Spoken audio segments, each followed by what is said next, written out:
اللہ کی حمد و ثنا اور اس کے پیارے محبوب جناب حضرت محمد مصطفیٰ صلی اللہ تعالی علیہ بارک وسلم کی پاک بلند بارگاہ میں درود پاک کا نذرانہ پیش کرنے کے بعد میرے نبی کے غلاموں، اللہ کریم کا بے حد و بے حساب لاکھوں کروڑوں بار شکر ادا کرتے ہیں کہ مالک کے دو جہاں نے ہم سب کو زندگی میں ایک مرتبہ پھر کے مقدس عطا فرمایا ہے۔ اللہ کریم سے دعا ہے کہ اللہ کریم اس دن کے صدقے سے ہمارے تمام امت مسلمہ کے صغیرہ کبیرہ گناہوں کو معاف فرمائے۔ میرے نبی کے غلاموں، یہ جو آج کا دن ایک تو ویسے ہی بڑی شانوں والا ہے کیونکہ یہ جمعے کا دن ہے، اور اس کے علاوہ ایک اور خاص بات اس دن کے اندر ہے، اس تاریخ کے اندر ہے۔ آج اسلامی تاریخ کون سی ہے؟ 18 ذو الحج۔ اور اس تاریخ کو آج سے کئی سو سال پہلے ایک عظیم ہستی جو حضور کے داماد بھی ہیں، جو جامع القرآن بھی ہیں، جو کاتب وحی بھی ہیں، جو ذو النورین بھی ہیں، جو شرم و حیا کے پیکر بھی ہیں، جو خلیفۃ المؤمنین بھی ہیں، خلیفۃ المسلمین بھی ہیں، امیر المؤمنین بھی ہے، وہ کون سی ذات ہے؟ سیدنا عثمان بن عفان رضی اللہ عنہ ہے۔ آج کے دن سیدنا عثمان بن عفان رضی اللہ تعالی عنہ کی شہادت کا دن ہے، اور ہم لوگ کوئی بھی دنیاوی تہوار آئے گا، کوئی بھی فلم کا سین آئے گا، کوئی ڈرامے کا سین آئے گا، کسی ہیرو کا نام لینا ہو تو ہماری زبان کے اندر اس ہیرو کا نام آ جاتا ہے، اس کا کردار آ جاتا ہے، لیکن افسوس کی بات یہ ہے کہ ہم لوگ مسلمان ہیں، حضور کے غلام ہیں، حضور کے ماننے والے ہیں، دین اسلام پر چلنے والے ہیں، لیکن اسلام کے جو مقدس لوگ ہیں، مقدس ہستیاں جو ہیں، ان کے بارے میں ہمیں معلوم نہیں ہے۔ آج 18 ذو الحج کس کی شہادت کا دن ہے؟ سیدنا عثمان غنی رضی اللہ تعالی عنہ، خلیفہ سوم، تیسرے جو خلیفہ تھے، ان کی شہادت کا دن ہے۔ آپ کے بارے میں کچھ مختصراً بات کروں گا۔ سیدنا عثمان غنی رضی اللہ تعالی عنہ کا جو قد مبارک تھا وہ درمیانہ تھا، اور چہرہ آپ کا حشاش بشاش، اور روایتوں کے اندر ملتا ہے کہ آپ کی جو ناک مبارک تھی وہ لمبی تھی اور آگے سے اٹھی ہوئی تھی، خوبصورت ناک، اور داڑھ مبارک آپ کی گھنی تھی، اور داڑھ مبارک کے حوالے سے 3 روایتیں ملتی ہیں۔ ایک میں یہ ملتی ہے کہ آپ کے داڑھی مبارک سفید، ایک میں پیلی اور ایک میں کالی آتی ہے۔ خوبصورت چہرے والے تھے، خوبصورت انداز والے تھے، اور آپ جب اسلام قبول کیا آپ نے، اور جب کس کے حال اسلام قبول کیا؟ شہنشاہ صداقت سیدنا ابوبکر صدیق رضی اللہ تعالی عنہ نے جب سیدنا عثمان غنی کو اسلام کی دعوت پیش کی تو آپ نے سیدنا ابوبکر صدیق کے ہاتھ میں اسلام کو قبول کر لیا۔ اب پورا خاندان مسلمان تو تھا ہی نہیں، آپ نے اسلام قبول کر لیا۔ اب جتنے بھی قبیلے کے لوگ تھے، جتنا بھی ان کا خاندان تھا، پورا خاندان جو ہے آپ کا دشمن بن گیا۔ کن کا؟ سیدنا عثمان غنی۔ یہ بڑی اہم باتیں ہیں جو ہمارے ذہنوں میں ہونی چاہیے، ہمیں پتہ ہونا چاہیے۔ پورا خاندان دشمن بن گیا۔ اب آپ کے چچا جو ہیں، آپ نے سمجھایا سیدنا عثمان غنی کو کہ اسلام میں کیوں داخل ہو گئے ہو، اس مذہب میں کیوں داخل ہو گئے ہو، اس مذہب کو چھوڑ دو، علیحدہ ہو جاؤ۔ سیدنا عثمان غنی نے آپ کی بات نہیں مانی۔ آپ کے چچا نے کیا کیا؟ آپ کو رسیوں کے ساتھ باندھ دیا، اور رسیوں سے باندھنے کے بعد آپ کے اوپر ظلم و ستم کیا، اور آپ کو بار بار یہی پیغام دیا اور بار بار یہی کہا کہ اسلام کو چھوڑ دو، اس مذہب کو چھوڑ دو۔ قربان جائے سیدنا عثمان غنی کی محبت پر آپ نے کہا کہ میرے جسم کے ایک ایک ٹکڑے کر دو، میری جان کو میرے جسم سے علیحدہ کر دو، لیکن یہ جو اسلام مذہب ہے، یہ جو میں جس نبی پر قربان ہو گیا ہوں، جو میں نے مذہب کو اپنا لیا ہے، اس مذہب کو میں کبھی نہیں چھوڑوں گا۔ جب آپ کے چچا نے ایسی محبت کو دیکھا کہ اس مذہب کو چھوڑنے کے لیے تیار نہیں ہے، آپ کے چچا نے اس رسیوں کو کھول دیا اور آپ کو آزاد کر دیا۔ یہاں سے ہمیں سبق کیا ملتا ہے، پتہ کیا چلتا ہے؟ بڑی اہم بات، دنیا کے اندر مسلمانوں کے اوپر کوئی بھی مشکلات، کوئی بھی پریشانی آ جائے نا، انسان کو ڈٹ کے رہنا چاہیے، اسلام پہ قائم رہنا چاہیے، اللہ اور اس کے رسول کے بتائے ہوئے طریقے پر قائم رہنا چاہیے۔ جو انسان اللہ اور اس کے رسول کے بتائے ہوئے طریقے میں قائم رہتا ہے، جو دین اسلام پر قائم رہتا ہے، تو اللہ کریم اس انسان کی ایسی مدد فرماتا ہے۔ باندھا ہوا تھا، اسلام پہ قائم رہے، آپ کو آزاد کر دیا۔ خوبصورت لہجے والے، خوبصورت انداز والے، اور آپ کے حوالے سے دو چار باتیں میں عرض کروں گا۔ آپ کو غنی بھی کہا جاتا ہے، سیدنا عثمان غنی، کیوں؟ بہت بڑے مالدار تھے، بہت زیادہ پیسہ تھا آپ کے پاس، بہت زیادہ پیسہ تھا۔ آپ کے بارے میں آتا ہے ایک مرتبہ سیدنا عثمان غنی رضی اللہ تعالیٰ عنہ نے حضور کی دعوت فرمائی۔ اب حضور چلتے ہوئے سیدنا عثمان غنی کے گھر کی طرف تشریف لا رہے ہیں، پیچھے پیچھے سیدنا عثمان غنی آ رہے ہیں۔ آپ کی جو نظر تھی نبی پاک صلی اللہ تعالیٰ علیہ وآلہ وسلم کے قدموں پر تھی، آپ کے قدم کو گن رہے تھے کہ حضور چل رہے ہیں، چلتے ہوئے میرے گھر کی طرف تشریف لے کے جا رہے ہیں، میں ان کے قدم گن رہا ہوں۔ جتنے قدم چل کر نبی پاک صلی اللہ تعالیٰ علیہ وآلہ وسلم سیدنا عثمان غنی کے گھر تشریف لے کے گئے ہیں، روایت کے اندر آتا ہے سیدنا عثمان غنی نے اتنے قدم، جتنے قدم چل کے گئے ہیں، اتنے غلام آزاد فرما دیے۔ جتنے قدم چل کے میرے حضور سیدنا عثمان غنی کے گھر میں گئے، ہر قدم کے بدلے سیدنا عثمان غنی نے ایک ایک غلام کو آزاد فرما دیا۔ اتنے سخی تھے، اتنے مالدار تھے۔ اور آپ کے بارے میں یہ بھی آتا ہے، آپ نے مسئلہ عمرہ حج کیا ہوئے نا، آپ نے، وہاں پر ایک کنواں ہے جس کو کہتے ہیں بیر عثمان، سید عثمان غنی کے نام سے کنواں تھا، ایک کنواں ہے، ابھی بھی ہے۔ وہ ایک کنواں تھا یہودی کا کنواں تھا، اور وہ مسلمانوں کو پانی نہیں پینے دیا کرتا تھا، پانی کو بیچا کرتا تھا۔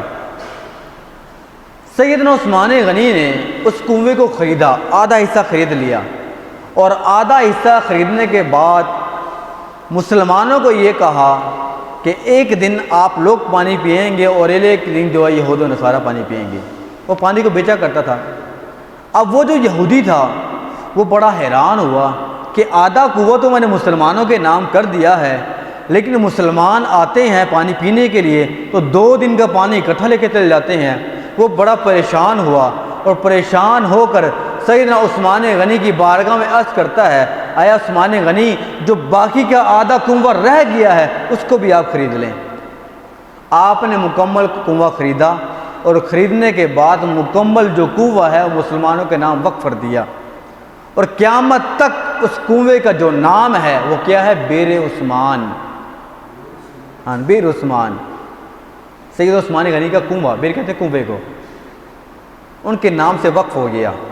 اور قربان جائیں سیدنا عثمان غنی کی سخاوت پر، مدینہ منورہ کا جو بینک اکاؤنٹ ہے نا، یہ بڑی پتے کی بات ہے، جو اکاؤنٹ ہے سیدنا عثمان غنی کے نام سے ہے، آپ کے نام سے اکاؤنٹ ہے۔ کیوں؟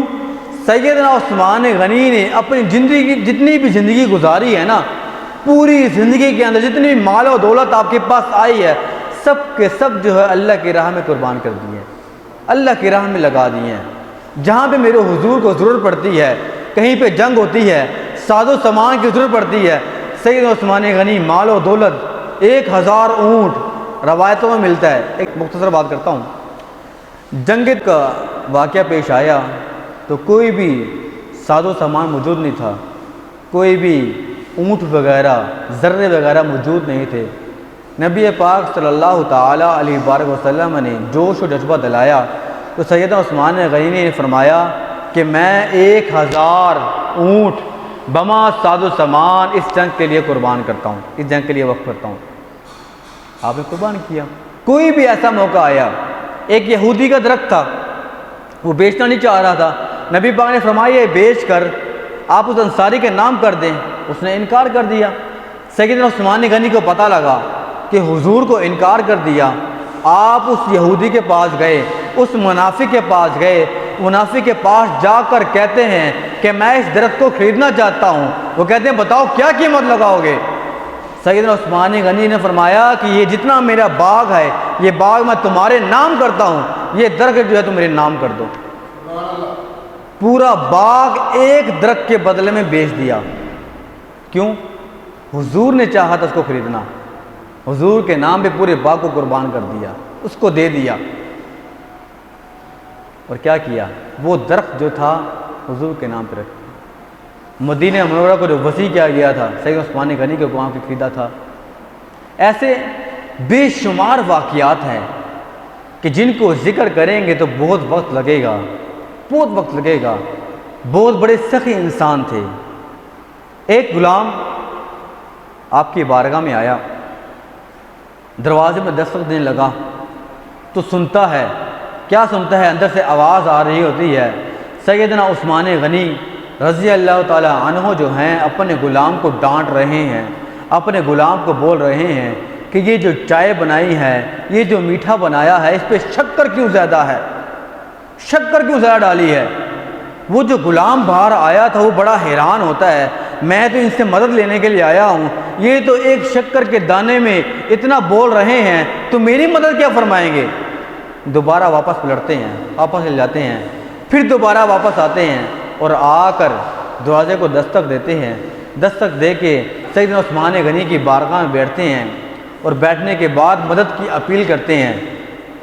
جب مدد کی اپیل کرتے ہیں، سیدنا عثمان بن عفان رضی اللہ عنہ آپ کے پاس جتنے بھی درہم و دینار تھے تمام نکال کر اس غلام کو دے دیتے ہیں، اس غلام کی مدد فرما دیتے ہیں۔ اب اس بندے کی مدد ہو گئی۔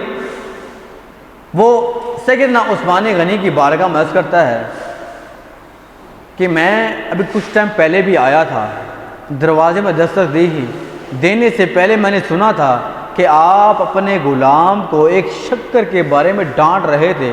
میں بڑا حیران ہوا تھا کہ اپنے غلام کو ایک شکر کے معنی میں اتنا ڈانٹ رہا ہے، وہ میری مدد کیا فرمائے گا؟ لیکن جب میں یہاں پر آیا آپ کو اتنا سخی پایا، اتنا سخی پایا کہ میں نے آپ سے درہم و دینار مانگے تھے، آپ نے بے شمار درہم و دینار میرے لیے قربان کر دیے ہیں، یہ کیا معاملہ ہے؟ تو سیدنا عثمان بن عفان فرماتے ہیں کہ جب میری اپنی بات آتی ہے نا تو وہاں پہ میں اپنے ہاتھ کو کھینچ لیتا ہوں، تنگ کر لیتا ہوں، کہیں ایک ایک دانے کے بارے میں میرے سے حساب نہ لیا جائے۔ جب میرے پاس رب کی طرف سے کوئی بندہ مانگنے آتا ہے تو میں اس کے بارے میں اپنے ہاتھ کو تنگ نہیں کرتا بلکہ کھلا ہاتھ کر دیتا ہوں۔ یہ وہ سخی تھے کہ سب کچھ جو ہے، اور دیکھو کیسی بات ہے کہ جو بندہ بھی رب کی بارگاہ میں اپنے مال کو قربان کرتا ہے رب تعالیٰ اس کو اس سے بڑھ کر مال عطا فرماتا ہے۔ وہ شاعر نے کہا ہے نا کہ مالا والے سخی نہیں ہوندے، جو بھی مال والا بندہ ہے وہ سخی نہیں ہوگا، جس کے پاس بھی مال ہے وہ سخی نہیں ہوگا، اور سخیہ کول مال نہیں ہوندا۔ مالا والے سخی نہیں ہوندے تے سخیہ کولو مال نہیں ہوندا۔ ایتے اوتے دونوں جہاں تے، چاہے سخی بندہ جو ہے یہاں پہ رہے، سخی بندہ چاہے وہاں پہ رہے۔ شاعر فرماتا ہے ایتھے اوتے دونوں جہاں تے سخی کنگال نہیں ہوندا۔ جو بندہ بھی رب کی بارگاہ میں دیتا ہے نا وہ کبھی بھی غریب نہیں ہوتا، خالی نہیں ہوتا۔ کیوں؟ رب کی بارگاہ میں لگا رہا ہے، رب تعالیٰ اور عطا فرمانے ہیں۔ سیدنا عثمان غنی نے اپنی پوری زندگی میں حضور کے نام پہ مال و دولت سب کچھ قربان کر دیا، اور آج تک بلکہ قیامت تک ان کے نام کا اکاؤنٹ جو بتلایا میں نے ہے، اور کیا اس اکاؤنٹ سے ہوتا ہے؟ جتنا بھی بیر عثمان سے پیسہ اکٹھا ہوتا ہے، اس کنویں سے پیسہ اکٹھا ہوتا ہے، اکاؤنٹ میں جاتا ہے، اور اکاؤنٹ سے نکل کر مدینے کے جو لوگ ہیں، جو حکمران ہیں، جو سفیر ہیں، وہ کیا کرتے ہیں؟ اس اکاؤنٹ سے پیسے نکالنے کے بعد غریبوں میں تقسیم کرتے ہیں۔ آج تک سید عثمان غنی کی جو خیرات ہے لوگوں میں تقسیم ہو رہی ہے، اتنے سخی تھے آپ۔ اور سیدنا عثمان غنی شرم و حیا کے پیکر بھی تھے، بڑی پیاری حدیث پاک ہے، شرم و حیا کے پیکر بھی تھے۔ سنیں حدیث پاک، ایک مرتبہ تاجدار کائنات، فخر کائنات، مالک دو جہاں جناب حضرت محمد مصطفیٰ صلی اللہ تعالی علیہ وآلہ وسلم اپنے حجرے مبارک پر لیٹے ہوئے تھے، اور اس انداز سے لیٹے ہوئے تھے کہ آپ کی پنڈلی مبارک جو تھی وہ نظر آ رہی تھی۔ تھوڑی دیر بعد دروازے میں دستک ہوتی ہے، پوچھا کون؟ آواز آتی ہے ابوبکر، حکم ہوا آ جاؤ۔ سیدنا ابوبکر صدیق حجرے میں داخل ہوتے ہیں، حضور اس طرح ہی لیٹے ہوئے ہیں، جسم کو جنبش نہیں دی، ویسے ہی لیٹے ہوئے ہیں۔ تھوڑی دیر بعد دوبارہ دستک ہوتی ہے، پوچھا کون؟ آواز آتی ہے عمر، حکم ہوتا ہے آ جاؤ اندر۔ حضور لیٹے ہوئے ہیں، جسم کو جنبش نہیں دی۔ اماں عائشہ جو حضور کی زوجہ تھی وہ یہ سارا منظر دیکھ رہی ہیں۔ پہلے آپ کے بابا سیدنا ابوبکر صدیق آئے، پھر سیدنا عمر فاروق آئے، حضور لیٹے ہوئے ہیں، جسم کو جنبش نہیں دے رہے، ہلا نہیں رہے۔ تھوڑی دیر گزرتی ہے، پھر دروازے میں دستک ہوتی ہے، پوچھتے ہیں کون؟ آواز آتی ہے عثمان۔ حضور اٹھتے ہیں، حضور اٹھتے ہیں، اور اٹھنے کے بعد اپنی پنڈلی مبارک کو ڈھکتے ہیں، اور ڈھکنے کے بعد آواز دیتے ہیں آ جاؤ اندر۔ سیدنا عثمان غنی بھی اندر آ جاتے ہیں۔ پھر تینوں یار جب مل کے بیٹھتے ہیں، راز و نیاز کی باتیں ہوتی ہیں، جب تینوں یار جو ہیں وہاں سے اٹھ کر چلے جاتے ہیں، اماں عائشہ یہ سارا واقعہ دیکھ رہی ہوتی ہیں۔ جب سارے صحابہ کرام چلے جاتے ہیں، وہ حضور کی بارگاہ میں آتی ہیں، اور حضور کی بارگاہ میں آ کے عرض کرتی ہیں یا رسول اللہ صلی اللہ تعالیٰ علیہ وآلہ وسلم، میں نے آج بڑا عجیب معاملہ دیکھا ہے۔ میرے بابا آپ کے پاس آئے ہیں، آپ لیٹے ہوئے ہیں، جسم کو حرکت نہیں دی۔ سیدنا عمر فاروق بھی آئے ہیں، آپ لیٹے ہوئے ہیں، جسم کو حرکت نہیں دی۔ جب سیدنا عثمان غنی آئے ہیں، آپ اٹھ کے بیٹھ گئے ہیں، اپنی پنڈلی مبارک کو ڈھک لیا ہے، کیا وجہ ہے؟ میرے حضور فرماتے ہیں اے عائشہ، اے عائشہ، سیدنا ابوبکر صدیق بھی آئے، میں لیٹا ہوا تھا، سیدنا عمر فاروق بھی آئے، میں لیٹا ہوا تھا، سیدنا عثمان غنی آئے، یہ شرم و حیا کے پیکر ہیں۔ عائشہ، میں اس بندے سے حیا نہ کروں جس سے اللہ کے فرشتے بھی حیا کرتے ہیں؟ اللہ کے فرشتے بھی سیدنا عثمان غنی سے حیا کرتے ہیں، تبھی آپ کو شرم و حیا کے پیکر کہا گیا ہے۔ کیا لقب ہے ان کا؟ سیدنا عثمان غنی کا سیدنا عثمان غنی رضی اللہ تعالیٰ، ہم مسلمان ہیں بھائی، ہمیں پتہ ہونا چاہیے، حضور کی امتی ہیں، حضور کے غلام ہیں۔ کیا لقب ہے عثمان غنی کا؟ ذو النورین، دو نوروں والے۔ کیا لقب ہے؟ ذو النورین، دو نوروں والے۔ اور آپ کو دو نوروں والا کیوں کہا گیا ہے؟ کیا وجہ ہے؟ خاموش ہے سارے۔ سیدنا عثمان غنی رضی اللہ تعالیٰ عنہ کو ذو النورین اس لیے کہا گیا ہے کہ حضور کی دو صاحبزادیاں آپ کے نکاح میں آئی ہیں، اس لیے آپ کو ذو النور کہا جاتا ہے۔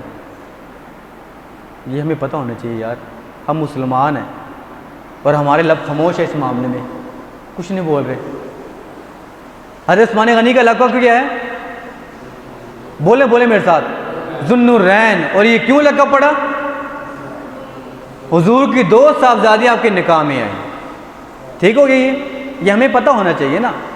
اب ایک اہم بات، مولا علی مولا کائنات، آپ کے نکاح میں حضور کی کتنی صاحبزادیاں آئیں؟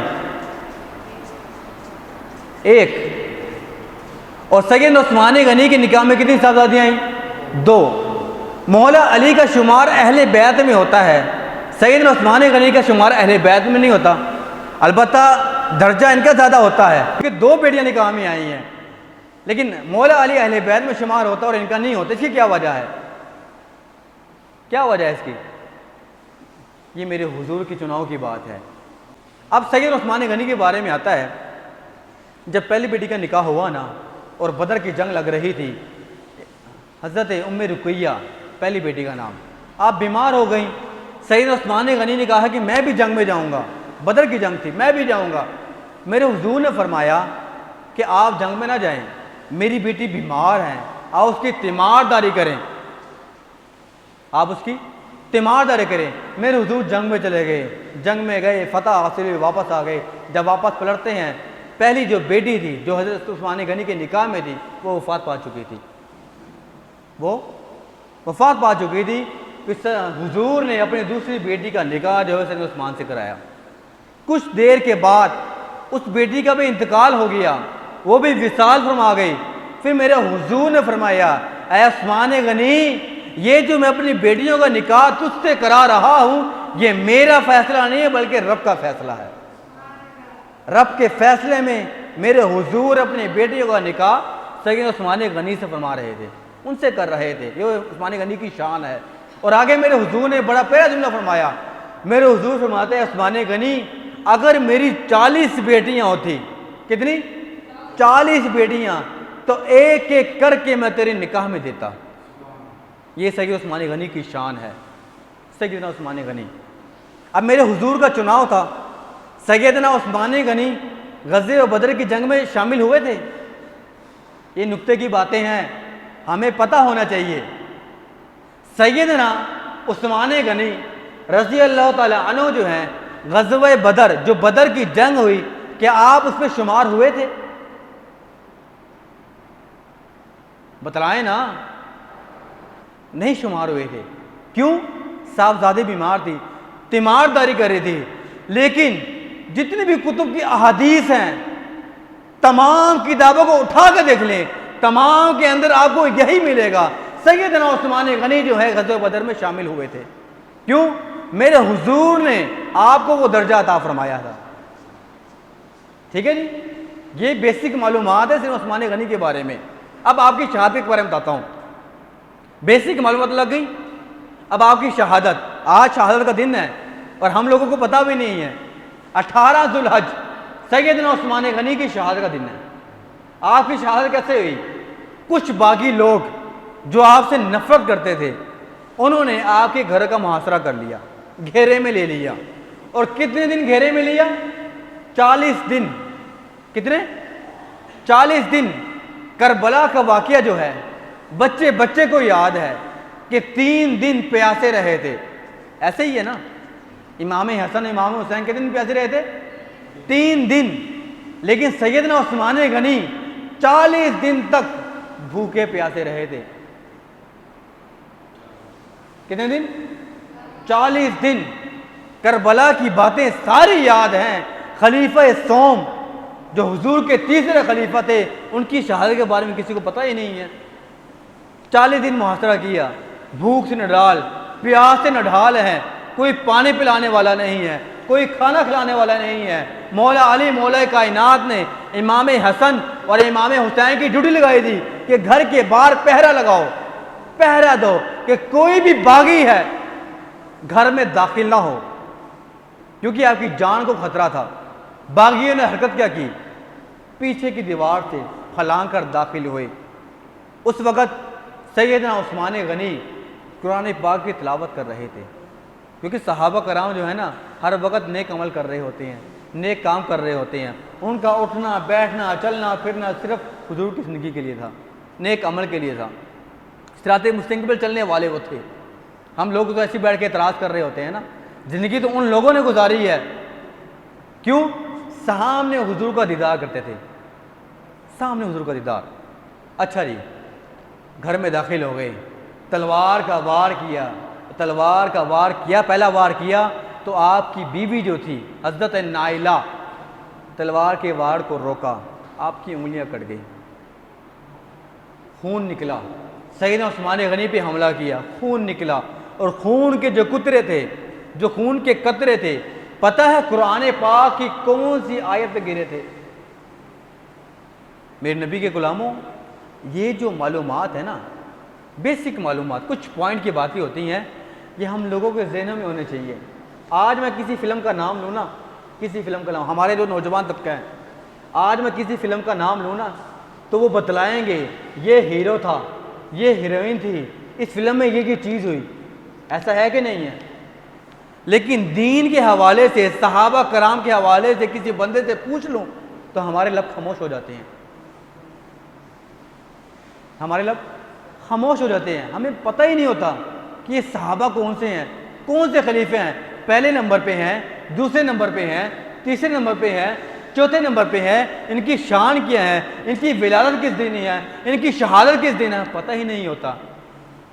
تو تلوار سے وار کر کے آپ کو شہید کر دیا. اور جب خون کے قطرے جس آیت پہ گرے تھے وہ آیت تھی فَسَيَكْفِيكَهُمُ اللَّهُ. کون سی آیت؟ فَسَيَكْفِيكَهُمُ اللَّهُ. ادا کرے، کون سی آیت تھی؟ فَسَيَكْفِيكَهُمُ اللَّهُ. بس اللہ ہی میرے لیے کافی ہے. تو 40 دن بھوکے پیاسے رہ کر آپ کو شہید کر دیا گیا. یہ شہادت ہمیں یاد رہنی چاہیے. 18 ذو الحج آج ہی کے دن آپ کی شہادت ہوئی. تو دعا ہے ہمارے کے یہاں سے کہ اللہ کریم تمام صحابہ کرام جو حضور کی سیرت ہے، جو صحابہ کرام کی سیرت ہے، اس کو سمجھ کر اس پر عمل کرنے کی توفیق عطا فرمائے. اور آج جو کچھ دن پہلے عید کے دن سویڈن جو ایک ملک ہے، وہاں پر عالمی سطح کے اوپر قرآن پاک کی بے حرمتی کی گئی ہے. تمام مسلمانوں کے سامنے قرآن پاک کو نظر آتش کیا گیا ہے.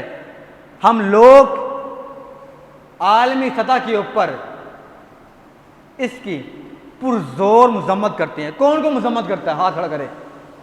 ہم تمام لوگ اس چیز کی مذمت کرتے ہیں اور حکومت بالا سے اپیل کرتے ہیں جو یہ بدبخت لوگ ہیں ان کو عالمی سطح، جیسے عالمی سطح کے اوپر اس نے کیا کیا ہے، ایسا بدبخت انسان ہے، اس نے آرڈر لیا اور آرڈر لینے کے بعد مسلمان جہاں پہ عید کی نماز ادا کر رہے تھے وہاں پر کھڑے ہو کر مسلمانوں کے سامنے، پولیس والے لوگ آگے کھڑے ہیں، وہ بیک میں کھڑے ہو کر مسلمانوں کے سامنے جو ہے قرآن پاک کو، جو ہماری بابا کی کتاب ہے، جس سے ہم لوگ شفا حاصل کرتے ہیں، جس سے ہم لوگ برکت حاصل کرتے ہیں، جس کو ہم ہاتھ لگاتے ہیں ہمارے دلوں کو سکون ملتا ہے، اس بابرکت کتاب کو اس خبیث انسان نے تمام مسلمانوں کے سامنے نظر آتش کیا ہے. ہم حکومت بالا سے یہ اپیل کرتے ہیں کہ جس بدبخت انسان نے تمام مسلمانوں کے سامنے جو مسلمانوں کے دلوں کے ساتھ کھیلا ہے، اس بدبخت انسان کو عالمی سطح کے اوپر جو سزائے موت ہے اس سے بھی بڑھ کر سزا دی جائے. یہ اپیل کرتے ہیں. ہمارے بڑی افسوس کے ساتھ، بڑی افسوس کے بعد یہ بات کہنا چاہتا ہوں اور عرض کر رہا ہوں، بے شمار مسلمان حکمران ہیں، بے شمار، لیکن کیا ہے، صرف الفاظ ادا کر رہے ہیں کہ ہم اس چیز کی مذمت کرتے ہیں، ہم اس قرآن پاک کی بے حرمتی کی مذمت کرتے ہیں. اس سے کیا فائدہ ہوگا؟ ہم لوگ تو مجبور ہیں، ہم لوگ تو یہاں پہ نعرے لگا سکتے ہیں، روڈوں میں نکل سکتے ہیں. ہم نے یہ فیل کر لیا. قیامت کے دن جب ہم سے پوچھا جائے گا میری بابرکت کتاب جب اس کو وہاں پہ جلایا گیا تھا تم لوگوں نے کیا کیا؟ اپنے آپ کو تم لوگ مسلمان کہتے ہو، حضور کا غلام کہتے ہو، تم نے کیا کیا؟ ہم لوگ یہ تو کہہ سکتے ہیں نا کہ ہم نے یہاں پر نعرے لگائے تھے، ہم نے یہاں پر بیٹھ کے اس کے خلاف پرزور مذمت کی تھی، ہم یہ تو کہہ سکتے ہیں نا. لیکن جو حکمران ہیں وہ تو سب کام کر سکتے ہیں، وہ تو کر سکتے ہیں نا. مسلمان حکمران ہیں، ان کو چاہیے کہ ایسا قانون نافذ کرے. وہ لوگ اظہار رائے کے لیے ہر 2 دن بعد، ہر 4 دن بعد ایسی بے حرمتی کرتے رہتے ہیں. ان کو چاہیے کہ ایسا قانون بنائے کہ جو بندہ بھی کسی ممالک کے اندر کسی مذہب کا بندہ ہو، کوئی بندہ بھی ایسا فیل کرے فی الفور کو سزا دی جائے، فی الفور. دعا ہمارے یہاں سے کہ اللہ کرے ہم سب کو عمل کریں تو عطا فرمائے. اور حکومت بالا سے 1-2 جملے صرف عرض کروں گا، صرف 2 جملے. جو ہمارے ملک کے حکمران ہیں، بڑی تکلیف ہوئی، بڑی تکلیف ہوئی. خدا کی قسم یہ قرآن بڑی بابرکت کتاب ہے اور ہم آج سے یہ عہد بھی کرو اپنے آپ کے ساتھ. کیوں ایسا کام ہو رہا ہے؟ اس کی وجہ بتاؤں. اس کی وجہ یہ ہے کہ ہمارے گھروں کے اندر قرآن موجود ہے نا، ہم کھولتے نہیں ہیں. قرآن سے ہم لوگ دور ہو گئے ہیں، تبھی ان لوگوں کی یہ ہمت، یہ جرت بڑھ رہی ہے. آج قرآن پاک کھولیں، ہر گھر کے اندر تلاوت ہو، ہر چوک کے اندر تلاوت ہو، ہر آفس کے اندر تلاوت ہو. تو کس کی ہمت بڑھے گی غیر مذہب کی کہ قرآن پاک کو ہاتھ بھی لگائے؟ کس کی ہمت پڑے گی؟ قرآن سے دور، دین سے ہم لوگ دور ہیں، تو پھر یہی کام تو ہونا ہے۔ وقت کے حاکم سے صرف 2 جملے ہیں، یا تو اسلام پہ چلنا سیکھو، یا تو اسلام کو قائم کرو، یا تو پھر اسلام کا نام نہ لو۔ مسلمان حاکم ہے نا، اسلام کو نافذ کرنا چاہیے، اسلام پہ عمل کروانا چاہیے۔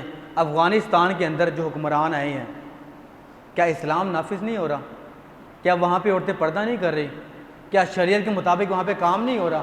ہمارے یہاں بھی مسلمان حکمران ہیں نا، کیا وہ یہ عمل نہیں کرا سکتے؟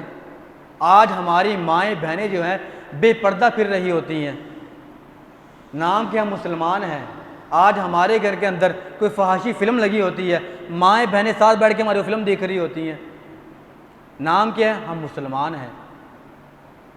اور جو پڑھے لکھے لوگ ہیں، میں معذرت کرتا ہوں ان سے، میں پڑھے لکھے لوگ ہیں، ان کی مائیں، ان کی بیٹیاں، ان کی بہنیں بے پردہ ان کے ساتھ بیٹھی ہوتی ہیں۔ جب ان سے ہم یہ بات کہیں کہ شریعت نے پردے کا حکم دیا ہے، وہ آگے سے کیا جواب دیتے ہیں؟ بڑے افسوس کی بات ہے، آگے سے وہ جواب یہ دیتے ہیں کہ آنکھوں کا پردہ ہونا چاہیے۔ کتنے افسوس کی بات ہے۔ کیا اماں عائشہ رضی اللہ عنہ کی آنکھوں سے بڑھ کے کوئی پردہ تھا؟ بی بی فاطمہ زہرا کی آنکھوں سے بڑھ کے کوئی پردہ تھا؟ ان کو پردے کا حکم دیا گیا ہے۔ جو قوم کی مائیں ہیں، امت کی مائیں ہیں، ان کو پردے کا حکم دیا گیا ہے، تو ہماری مائیں بہنیں کون ہو سکتی ہیں پھر؟ تو خدا را یار، اسلام کو نافذ کرو، اپنے گھر بار میں، اہل محلہ میں اسلام کو پھیلاؤ، اسلام کو پھیلاؤ، اسلام کی دعوت دو، اور قرآن پاک کو عام کرو، قرآن پاک کی تلاوت کرو۔ دعا ہے ماں کے جہاں سے کہ اللہ کریم ہم سب کو عمل کرنے کی توفیق عطا فرمائے، اور یہ جو اسلام سے ہماری جو دوری ہے نا، حضور کی سیرت اور صحابہ کرام کی سیرت پر عمل کرنے کی توفیق عطا فرمائے۔ وآخر دعوانا ان الحمد للہ رب العالمین۔